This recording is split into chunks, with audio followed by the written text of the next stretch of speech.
Hello, everyone, and welcome to another in a series of webinars that are sponsored by the General Board of Higher Education and Ministry for the ongoing training and support of district superintendents.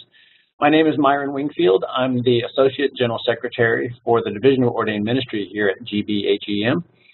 And today we are partnering with the Center for Health, part of the General Board of Pensions and Health Benefits, to provide this webinar titled Clergy Health, What a DS Needs to Know. And leading this, presenting with me today are Borish and Shelly Brooks-Sanford of the Center for Health. And we welcome them in partnership in this effort for supporting district superintendents in their work. And I'm going to turn it over now to Ann and Shelly so they can introduce themselves a little further. Welcome, Ann and Shelly. Thank you, Myron. This is Ann Borish, thrilled to be a part of this webinar today. And I've been part of Clergy Health for years, starting with the Denominational Health Task Force, the Church Systems Task Force, presently the Care for Clergy Family Task Force, and the Interagency Sexual Ethics Task Force. It's really crucial that the denomination understand the role clergy health plays in terms of overall health and vitality of our denomination. I'll stop there and turn it over to my colleague, Shelly, for a brief introduction. Thank you, Ann. Yes, I'm Shelly Brooks-Sanford, and I began my work life as a family practice physician and then experienced a strong sense of call into ordained ministry in the United Methodist Church. I then attended seminary and became ordained and am a clergy member of the Central Texas Annual Conference. I spent 20 years serving as pastor and senior pastor of churches of all sizes, from small rural congregations to large suburban congregations, and also served as a superintendent for a period of time as well. I've now been with the Center for Health for a little over 2 years and am enjoying the opportunity to combine those two streams of education and training in a focus on clergy health and well-being. So thank you for being with us today, and I will turn it back over to Ann to begin our presentation. Thank you, Shelly. A brief background on the Center for Health. Our focus is on clergy, lay worker, and their families' health. And in particular, it's our goal to be a trusted resource for health and well-being information. And we also pay close attention to clergy health trends. And what's neat about the Center for Health is that we have a multidimensional focus on health. As you can see, it's a focus on physical, emotional, spiritual, social, and financial. We strongly believe there is an inextricable link between clergy health, pastoral leadership, healthy, vital, thriving congregations. Clearly, we know the Wesleyan heritage is a link of health. Wesley had the bestseller of Primitive Physique way ahead of his time in this connection of healthy body, mind, and spirit. It's important to keep in mind as we talk about the status of our clergy health that we are founded on a rich Wesleyan tradition of health. I want to now share some results of our most recent clergy health survey. In a few moments, I'll show you some graphs that support these results. But in a nutshell, if I had to give a State of the Union report on our clergy health, I would have to say the state of our clergy's health is poor. So why do we say that? With regard to physical health, we see that there are a number of conditions where our clergy are worse off than those of a demographically matched pair. Those are the items that are in the red circle. So having a red circle is bad. So for example, if we look at obesity, we see we have a obesity rate of 40% among our active U.S. clergy. That is worse than adults of similar age gender, marital status, and employment status. We see in terms of high cholesterol, over 50% of our active clergy have high cholesterol. I like to say that means if a clergy person is riding in an elevator and he or she doesn't have high cholesterol, well then it must be the other person sharing that elevator. Some of the other conditions where our clergy fare quite poorly compared to a benchmark would be with regard to pre-hypertension, pre-diabetes, and asthma. As I mentioned earlier, the Center for Health, though, focuses on multiple dimensions of health. Unfortunately, when it comes to emotional health, we can't say, that is where our clergy shine. We see for depression, again, that red circle means that our clergy fare worse than a demographically comparable set of adults. In fact, nearly twice the rate do our clergy suffer depression versus that benchmark. In addition, we see approximately 1/4 of our clergy have a symptom of depression that will impinge on that clergy person's ability to fully work or carry out the duties of their profession. And again, we can see that that rate is twice that of a demographically matched pair of adults.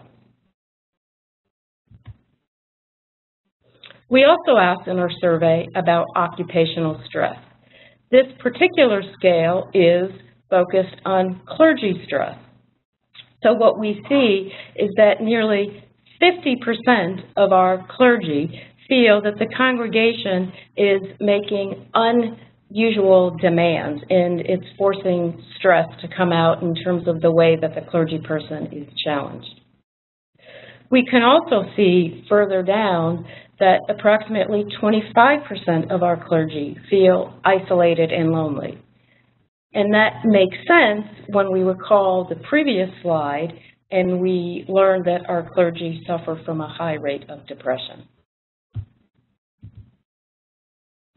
Now we also have results on clergy health from another instrument, and that's one that we call the health quotient. The health quotient is administered to those participants of the health plan that the Center for Health administers, and that's known as HealthFlex. Of the 8,000 participants who completed the survey, 2/3 of them were clergy. So this provides yet another view of our clergy's health. We will see, and Shelly will share some of the results of this health quotient, that the status of our clergy health, whether measured through the survey or through this health question, are quite similar. Thank you, Ann. This is Shelly, and I want to talk for a moment about a condition called metabolic syndrome.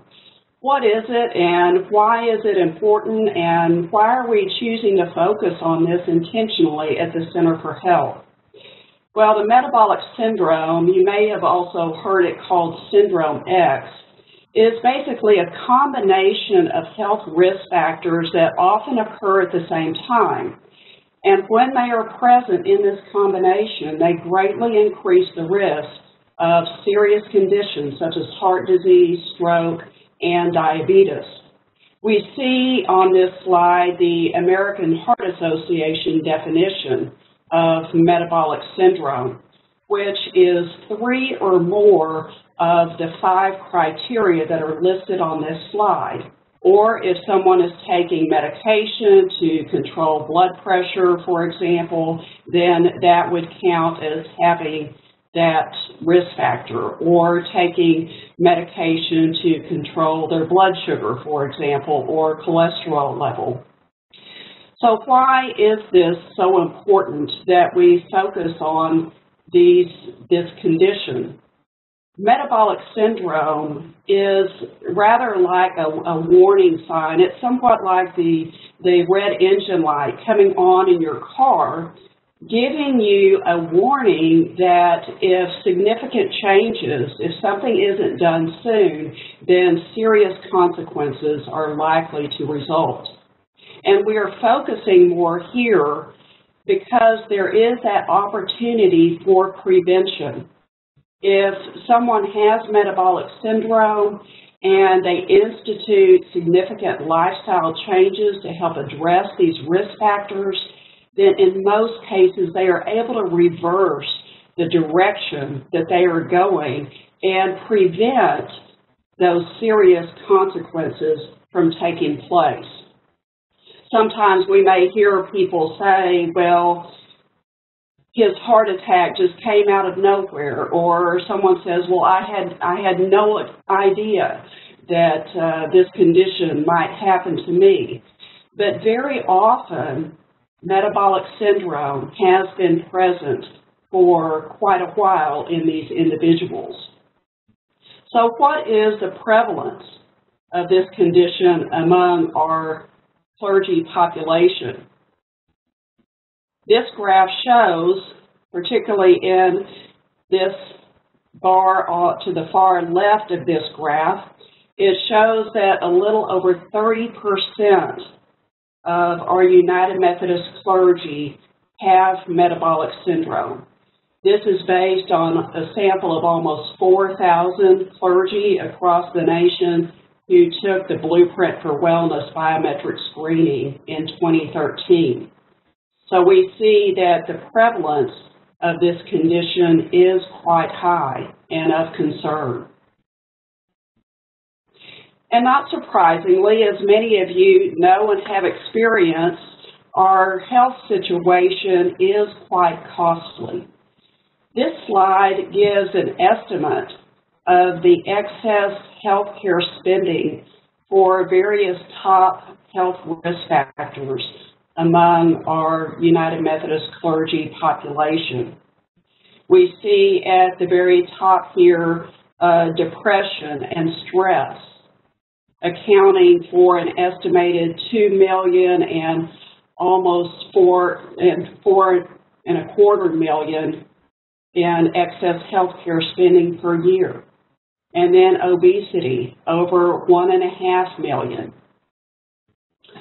Also, if we look at this from the perspective of disability claims in our CPP, our Comprehensive Protection Plan program, we also see data here that again reinforces information that Ann and I have already shared with you. In this graph to the far left, the mental diagnoses, we see that 25% of our clergy who are currently on disability are so due to a mental, emotional health type of disability, such as depression, bipolar illness, or anxiety. Now, these are compared with other similar businesses that are in the red bars, as you see. You can see that we are far higher than other similar businesses according to this diagnostic category. And then the green bar represents the Unum total book of business, all of the businesses that they cover and the number of employees who are on disability according to a particular diagnostic category. Now, if we look over at the musculoskeletal diagnostic category, we are lower in terms of our percentage who are on disability due to such diagnoses. In some ways, that's not surprising because the ministry doesn't tend to involve, usually at least, as much physical labor or accidents, for example. Now, we presented quite a bit of information so far, and we want to take a moment now to give you an opportunity to ask questions about the overall state of clergy health that we have shared so far. Jason? I'll just remind folks you could send in your questions using the Q&A panel. Just click on that question mark icon there in the upper right-hand corner of your screen, and that's how you send us your questions. We'll do our best to answer as many of those during the live session today. Shelly, I think at this point, folks are just getting used to the tools. We don't have any in the queue right now, so I'll turn it back over to you. Okay. Ann, do you want to pick up with the next section? Sure, happy to. Thank you. So we've heard quite a number of stats and data about the current status of our clergy health. What we want to acknowledge is that we know the clergy operate in environments that has a number of different influences. This model is from public health, and it's the socio-ecological model of health. So, for example, as DSs, you know that a local church, the district, conference, and even the world at large, as in culture changes, for example, can have an influence on the clergy person's health. The clergy person is acting within a very dynamic environment. In fact, the denomination recognized that. It was through the 2012 Church Systems Task Force that the group that comprised of members from GBHEM, Board of Pension and Health Benefits, and a number of folks throughout the denomination were asked to understand what church systems and culture may influence negatively clergy health. It was through research that we identified what we call these 13 factors that influence clergy health. What do we mean by that? These 13 factors, these are the ones that distinguish clergy who are healthy from those who are unhealthy. So across the top here, we have the 13 factors that were identified through research. What we also acknowledge is that these factors have a role on health, the multiple dimensions of health that we focus on. So a factor may have an influence on physical, social, spiritual, financial, or physical health. And in what this chart shows is that intersection of a factor and a particular dimension of health. What we acknowledge is that by improving a particular factor, one can improve more than one dimension of health, or by focusing on strengthening a particular dimension of health that will serve the clergy person to better navigate across the different factors.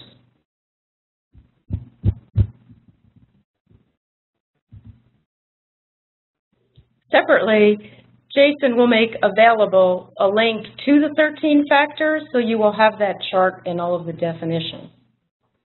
What we've come to understand that the systems really do have an impact on the clergy person's health. One of the factors is education and preparation for ministry.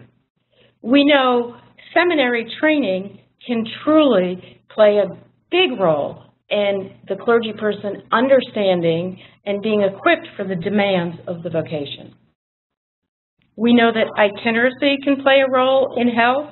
Moving is very stressful. It also can come into play in terms of the economics, the social, as I mentioned, the financial. All of those come into play.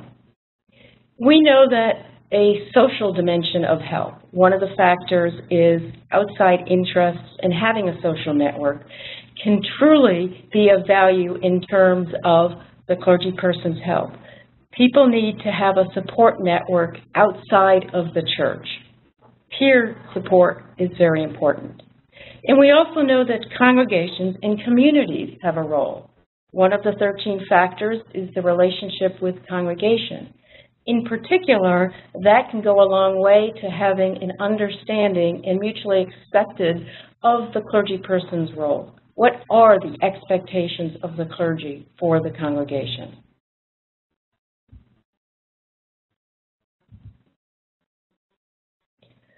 We know that there are tremendous challenges with clergy self-care.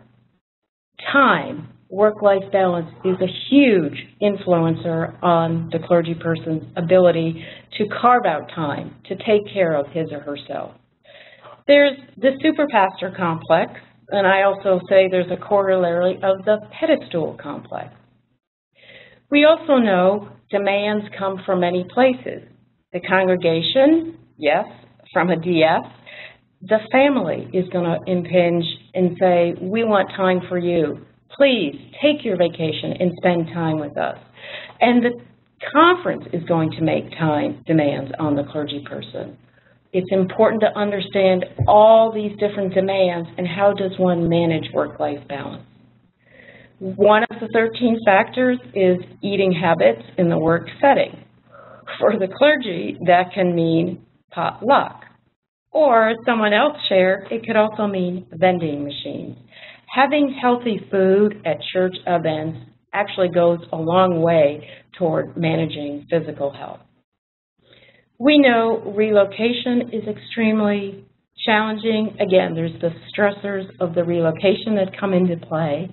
And then also, as I just mentioned, having a peer network, having friends, having time with family outside of the congregation is a critical component, in particular, of emotional health. I'm going to now turn it to Shelly. She'll talk about some of the strategies that the Center for Health has identified to help manage and address some of the health factors. Thank you, Ann. So we've covered some information about the basic status of clergy health and some of the reasons for why this might be a challenging area for clergy.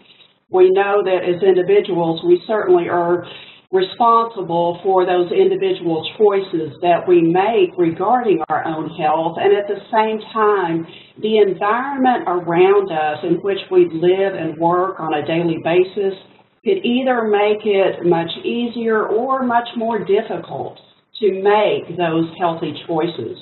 So as superintendents, what are some things that you can do to help make the healthy choice the easier choice for the clergy whom you supervise and support?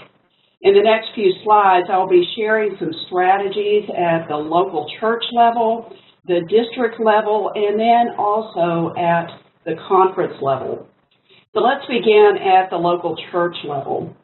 A number of churches have implemented various forms of health ministry that help to improve the health of and create a healthier environment for work and for worship in the local congregation. Many engage the services of nurses, of faith community nurses, or other health advocates who they have in their congregation. And this can also be a wonderful strategy of reaching out to the local community to support health and well-being as well. So as a superintendent, you can encourage this type of ministry. Also, as superintendents, you are critical in the training of the SPPRC committee in supporting clergy and overall staff health.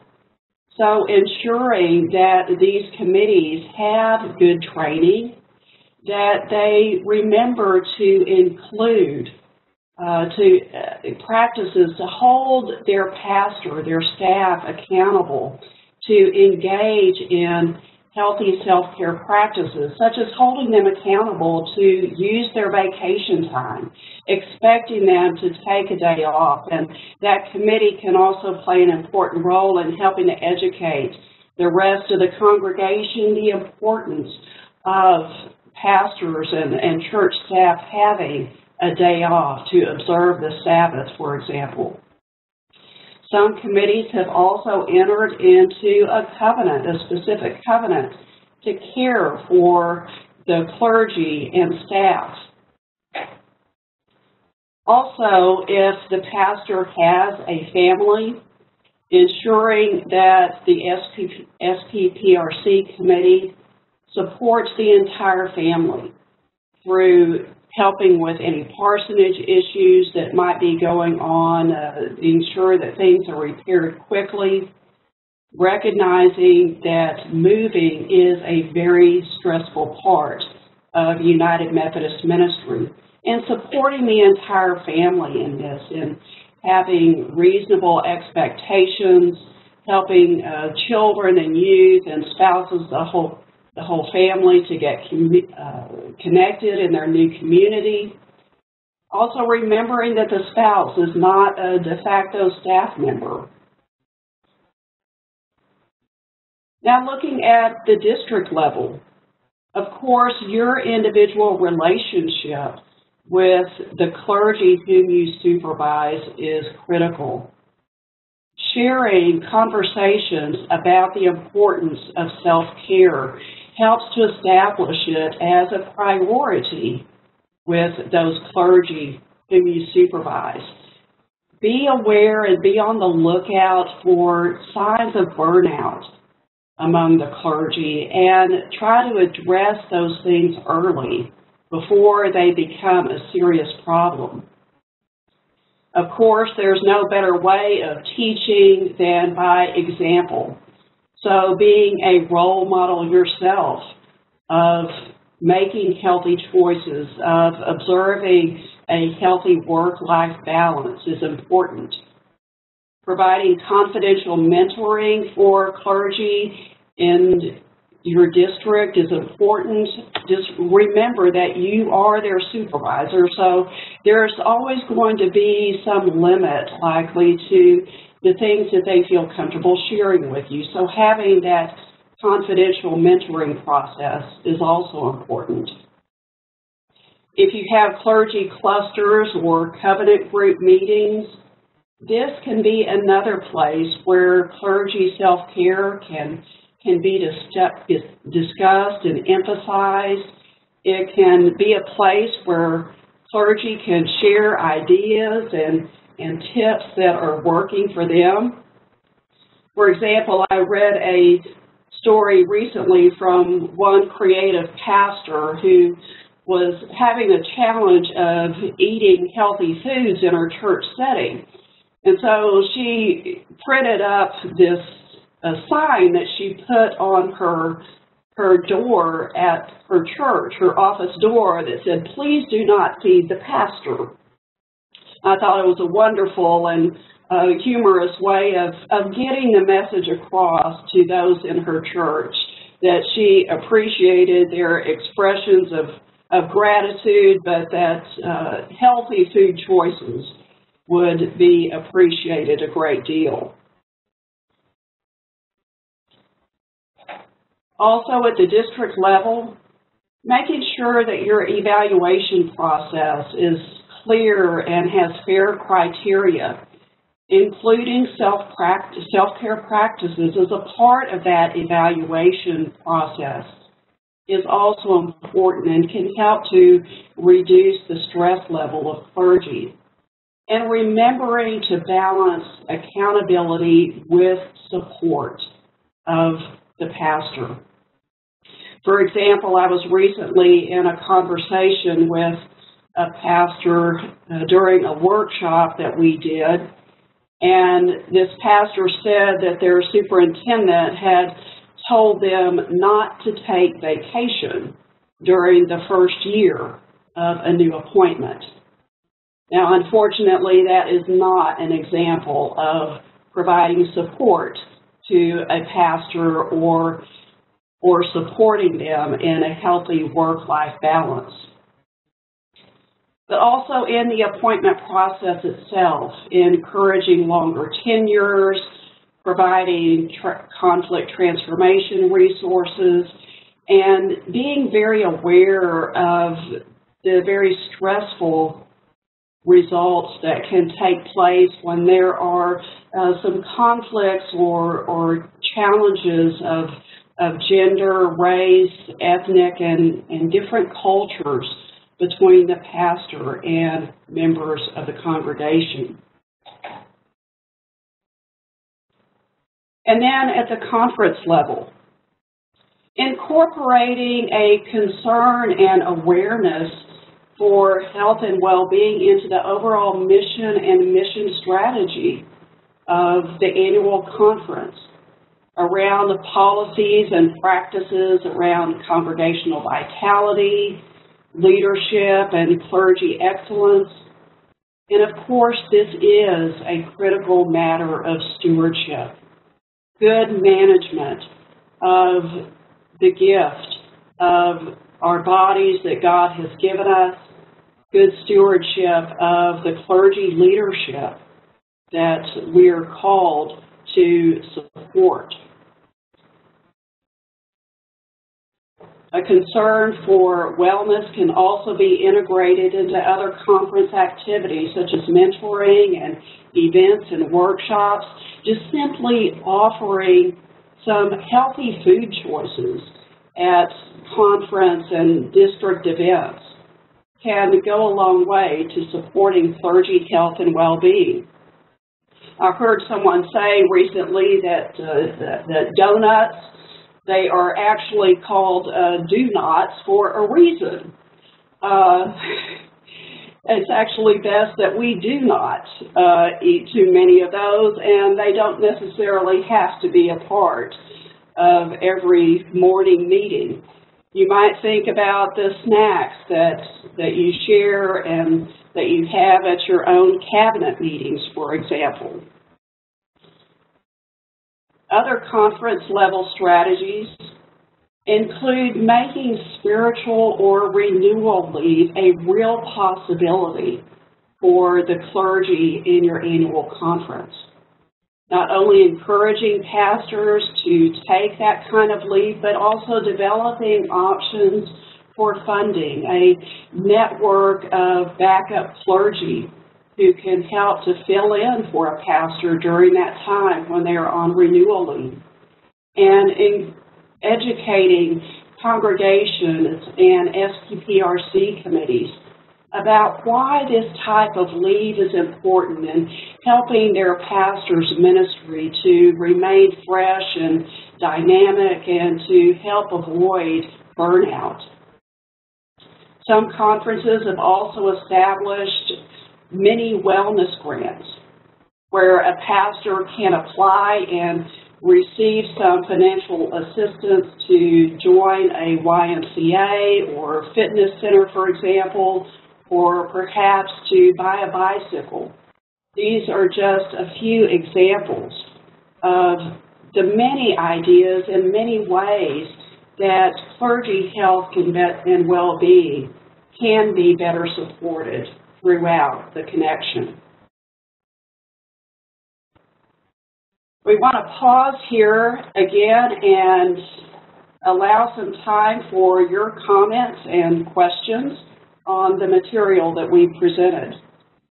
And while we're waiting for Jason to bring that on, I just wanted to point out that for those of you who participated in the most recent District Superintendent Orientation and Training at Lake Junaluska, many of the things that are pointed out here, especially under a local congregation level plan or in a district level plan, were reinforced, are reinforcing much of what we talked about in the supervision session at Lake J, about watching over one another in love and keeping an eye on the clergy on your districts, and cultivating a culture within clusters or mission areas, whatever you call the smaller groupings, of care for one another, peer care for one another.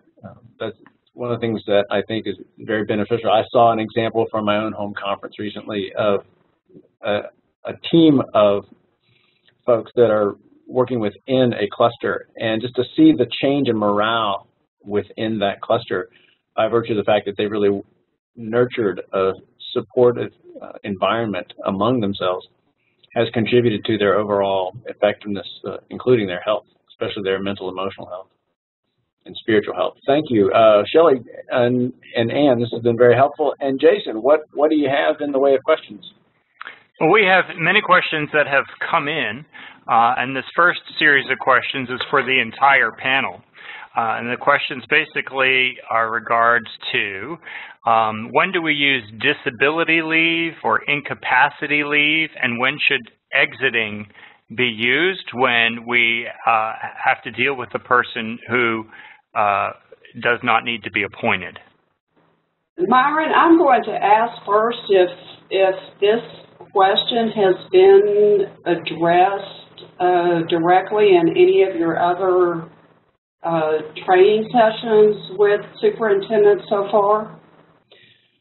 Right. No, we have not gone into depth about that, except to acknowledge that I know that one of the questions that came to our office here at GBHEM within the last year did involve a circumstance where a pastor's health needs and their time away for their health needs had gone past the usual 3-month allowance of time for that, and yet there was no way to really address that, because there's this gray area, if my memory serves me correctly, between 3 months time away that's sort of standard if necessary, and then the 6-month or more time needed for a longer leave.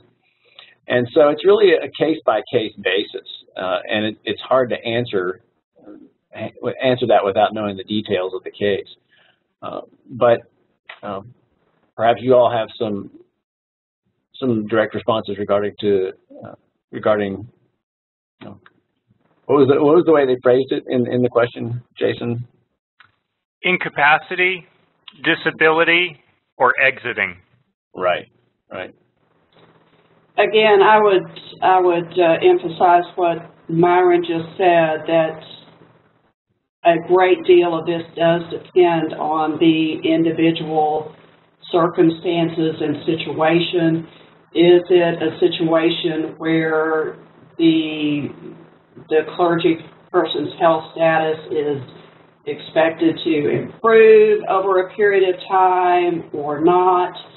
And what is the clergy sharing with you in that regard, and their own physician's recommendations?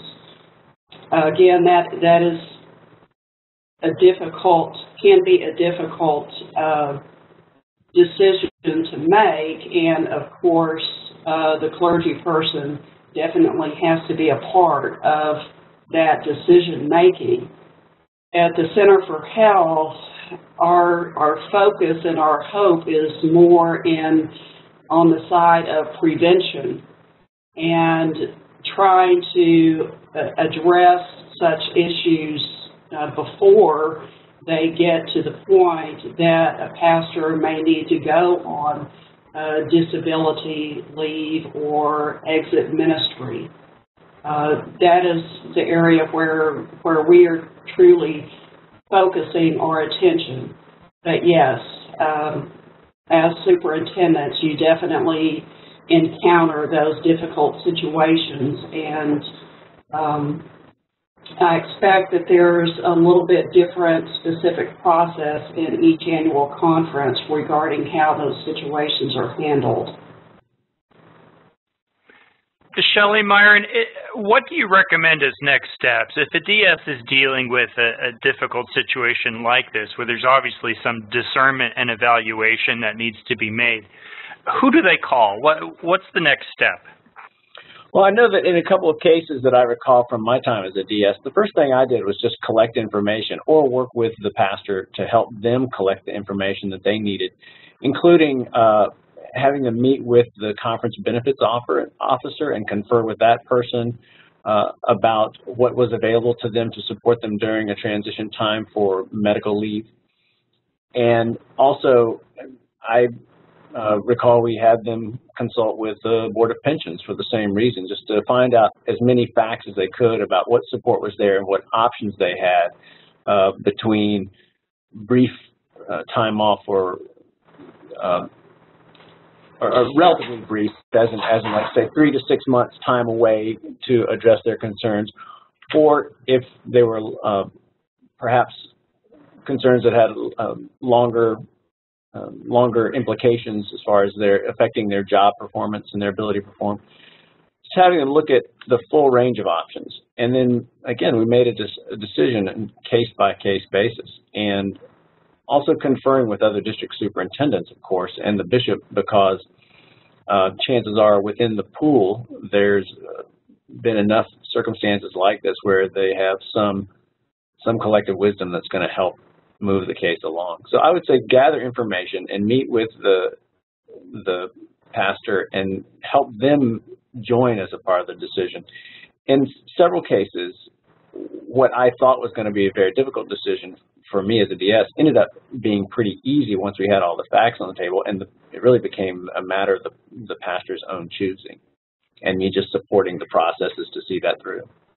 And our next series of questions is around that area of asking, and this, I guess, kind of gets into an HR type of area, but the gist of the questions are, is it legal for a DS to ask questions about a pastor's health? What can we ask? What can we not ask? And does the HIPAA Act, the Health Information Privacy Act, limit or affect our ability to know the health status of the clergy or type of questions we could ask? Well, of course, clergy do have a right to privacy regarding their own health condition, and so it is something that definitely needs to be approached in a sensitive and respectful manner. And I think that in supervisory sessions and discussions with clergy, it's not necessary to get into great detail, but to simply ask, how are you taking care of yourself? Are you attending to your overall health and well-being? How are you doing that? And the clergy themselves can kind of help guide you in terms of how much they want to discuss regarding that or not. But yes, they certainly do have a right to privacy. Now, whenever health conditions or situations clearly begin to impact their performance, their ministry itself, then that gets over into a different area. And Myron, you may want to speak to that. Yeah, as with most legal matters that affect DSs, I always encourage you to seek informed legal counsel that's provided by the church or through your conference legal office, if you have one.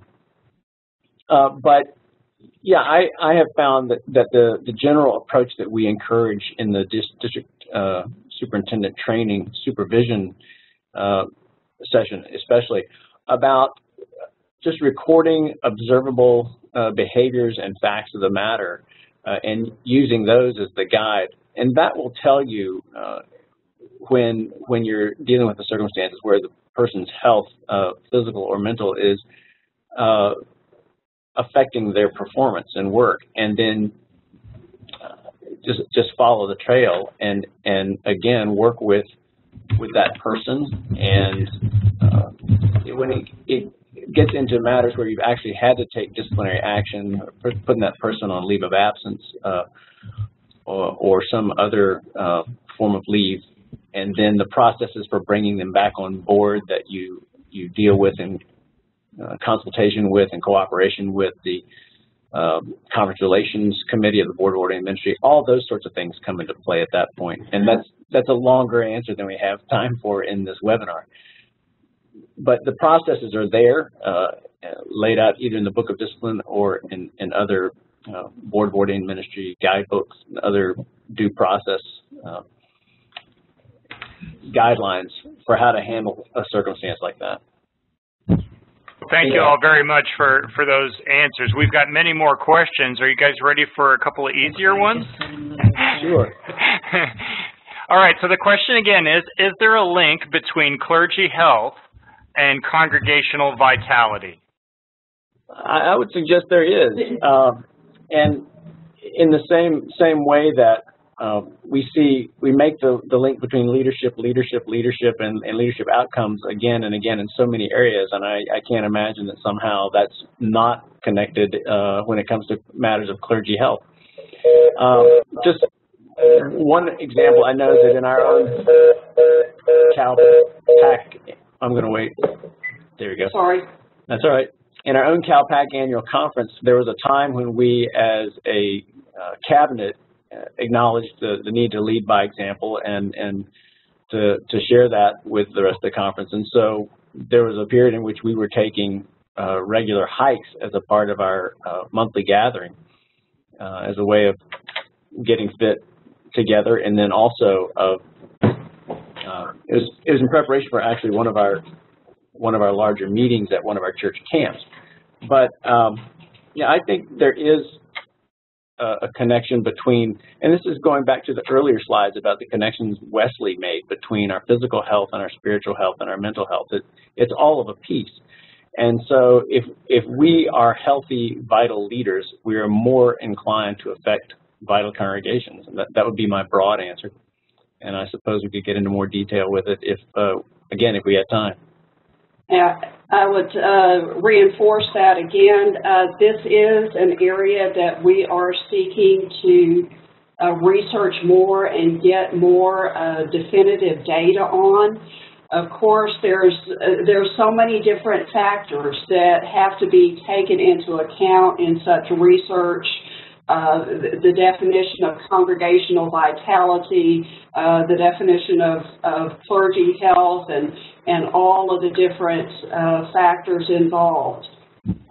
Is this the pastor's first year at a congregation? Have they been there a few years? Have they had a chance to help affect positive change throughout the congregation yet? There's so many different dynamic factors involved in this question. But yes, that is an area where we are seeking to do more definitive research. All right. Our next question asks if we could review the 5 symptoms of metabolic syndrome again. Sure. I will go back to that slide. Here it is. And the 5 criteria are blood pressure higher than or equal to 130/85.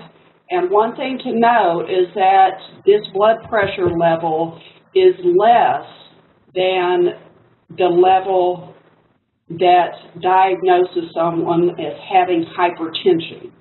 So this blood pressure level here for metabolic syndrome is a level of pre-hypertension. And this is the same for the fasting blood glucose. A blood glucose over or equal to 100. Again, this does not yet meet the criteria of diabetes at the level of 100, but it is a pre-diabetic level. The triglyceride level of 150 or more, and then the low HDL. The high-density lipoprotein, that is the good cholesterol that shows a protective effect whenever it comes to heart disease. So you actually want to have a higher HDL level. And then also waist circumference is the last criteria. And why is that important? Medical research studies have shown that particularly the fat that we tend to accumulate around the waist, around the abdominal organs, has a higher metabolic effect in that it tends to promote inflammation throughout the body, which new research is showing is involved in heart disease, stroke, diabetes, and a number of other conditions. Thank you for that great information. Appreciate that, Shelly. I know you mentioned the 13 health factors, and I'll just remind folks, if you look in the chat window, I've placed a link to that resource that Ann had mentioned, and I'll just drop it in there again so that you'll see that, and that's an active link. In addition to that resource, are there any resources around stress management or managing conflict? I guess there's some conflict out there in some of these areas, and folks are wanting to know a little bit about some of the resources available for that. Let me just go to our last slide very quickly, which is encouraging you to visit our website where you can find some additional resources there under the Center for Health section. Under each of the dimensions of health, 5 dimensions of health, physical, emotional, spiritual, social, and financial, we have a number of articles that are available in that regard. We don't specifically have much on our website in the area of conflict transformation. There's some other organizations available that really specialize in that type of resource. And Myron, you may want to suggest some. Sure, yeah. It's a built-in part of our, at least for the last couple of years, the district superintendent training has a built-in session on conflict transformation that includes resources and processes. One of the key resources that we point folks to is the Just Peace organization within United Methodist Church. Craig Gilliam and others are working with that, Just Peace. Just Google that, you'll find it, and they have resources for helping to train and to facilitate conflict transformation within local congregations. And I imagine on the district level it's too, though I haven't worked with them on that before. Outside the United Methodist Church, a known and trusted resource is the Lombard Mennonite Peace Center. They are in high demand, so it's not really easy to get them, but for certain, especially if you can anticipate the training that they offer, and put that on your calendars far in advance. It's a great thing for DSs to do for their own personal training, but also they're a good resource for coming in to do, say, district-wide training or even conference-wide training. And I imagine the same is true for Just Peace. So contact one of those two. And there are numerous other well-respected organizations out there that offer good facilitation and resources and training in conflict transformation. All right, I'm just keeping an eye on the time here, so I'm going to give you one more question before we wrap up, and this series of questions is around a screening process. So given the importance of health, what options do we have, and how far can we go in screening candidates health-wise? And at what point, if there is, can we end the candidacy process? Myron, you might want to address that specifically. I do know that there is a physical exam form that is required of candidates for ordained ministry. And in that regard, let me just share briefly an experience of one pastor that I know of who was in the candidacy process, and a pastor candidate who was quite overweight, and it was impairing his ability to do ministry. And his mentor and those with whom he interviewed at the district committee level and also the conference level, in a caring and compassionate way, they shared their concern for his health and his ability to do ministry in an effective way for long term because of his health. That was a pastor who took the message seriously. He acted on it in a positive way, and this pastor made major changes to his lifestyle and has maintained those changes over a number of years and is an effective pastor in ministry. So that's just one example of the positive difference that you can make in the lives of those who are willing to accept that feedback in a positive way. I've had similar circumstances through my work on the Board of Ordained Ministry. A case that comes to mind is where we pursued that concern with the candidate, and part of it was that he found out he had sleep apnea and was able to address that, and it really did turn around his health and his performance, and it's just getting the encouragement to take that sort of thing seriously and to deal with it. All right. Well, I'm going to conclude our question period because I'm just keeping an eye on the clock here, and I'll mention to folks that at the conclusion of our webinar, you will be automatically redirected to this website so that you can start taking advantage of those resources. So, Shelly, let me go ahead and turn it over to you to go ahead and close us out. Sure. Just a few concluding thoughts. As superintendents, never underestimate your role and influence that you can have in supporting clergy health and well-being. When clergy come into ordained ministry, they enter into a covenant. And now that you're in a superintendent role, you help to represent the church side of that covenant into which clergy enter. So the church of which you are a part has responsibilities to both hold clergy accountable and to support them. Both are critically important. And we look forward to ways that we can join with you in caring for the church's most critical resource, which we believe is its leadership. And we thank you for all that you do to help support clergy health and well-being.